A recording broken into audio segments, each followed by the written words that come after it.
Welcome to Toffee TV. It is the Everton News Daily. This video is sponsored by OneFootball. OneFootball's app makes it possible to keep up to date with all the latest scores, transfer news and results, all in the one place. To download OneFootball's app, click the link in the description. Marco Silva has been discussing Everton's 3-1 defeat at home to Wolverhampton Wanderers at the weekend and said the thing that alarmed them most was Everton's reaction to conceding the third goal.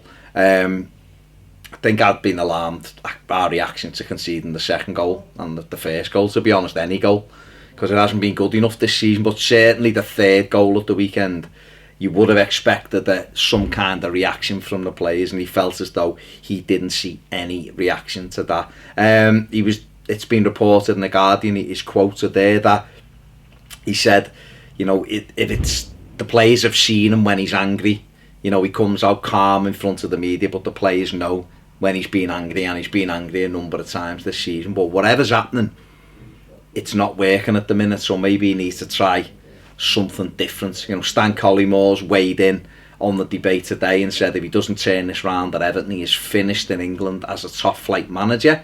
Collymore just said he's not doing enough for Everton. He's had money, the team can't defend, it's, you know, and all of that things, and all of the criticisms that are getting levelled at Marco Silva, and he's under pressure, and rightly so. He's part of the whole thing that isn't performing. The players should be under pressure, the manager's under pressure, you know, but he's the one that's got to come up with different way of playing, maybe some different solutions, because at the minute it's all very, very predictable, and we just look so ridiculously vulnerable. It was the 14th goal we've conceded from a set piece this season, and that needs to improve. You know, I think Roberto Martinez season 2015, I think 16 was very similar. We conceded a hell of a lot of goals from set pieces. We have to improve that, because it's shooting ourselves in the foot all of the time.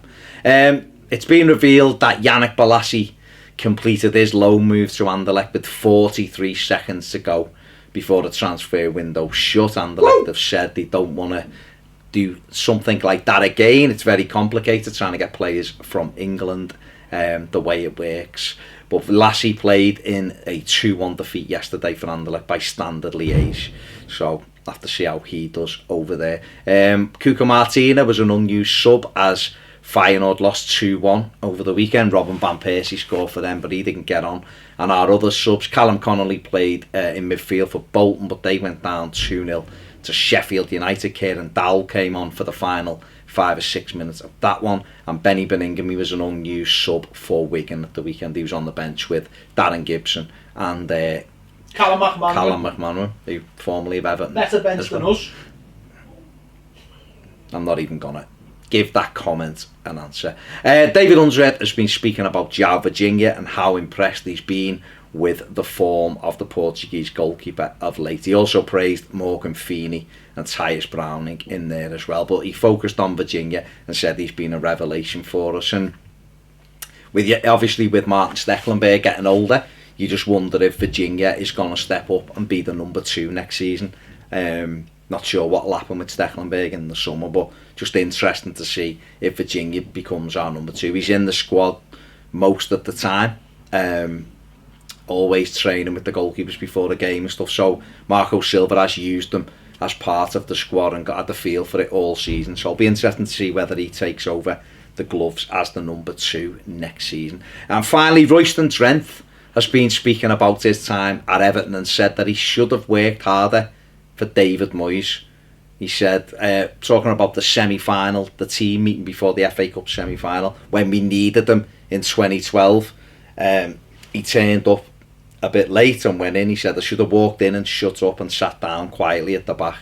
David Moyes told him to F off, and he said it back. He said, I really should have just been silent when Moyes said that, took me medicine, and then being part of the squad. He said I'd have thrived under David Moyes, but he didn't. He said he told him to F off back, got off and went to Holland and never came back.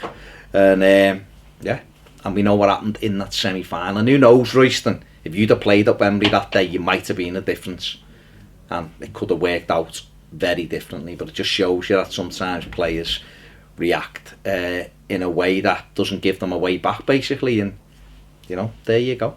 That's it. There's not much floating around. That is it. we'll look forward to Marco Silva's press conference tomorrow to see what he comes out with ahead of the Manchester City game. If you haven't subscribed, please do so. It takes a sec if you want more videos. Get over to Patreon. Thanks for watching. See you later. Fuck off. Going home. Come on, bollocks. No,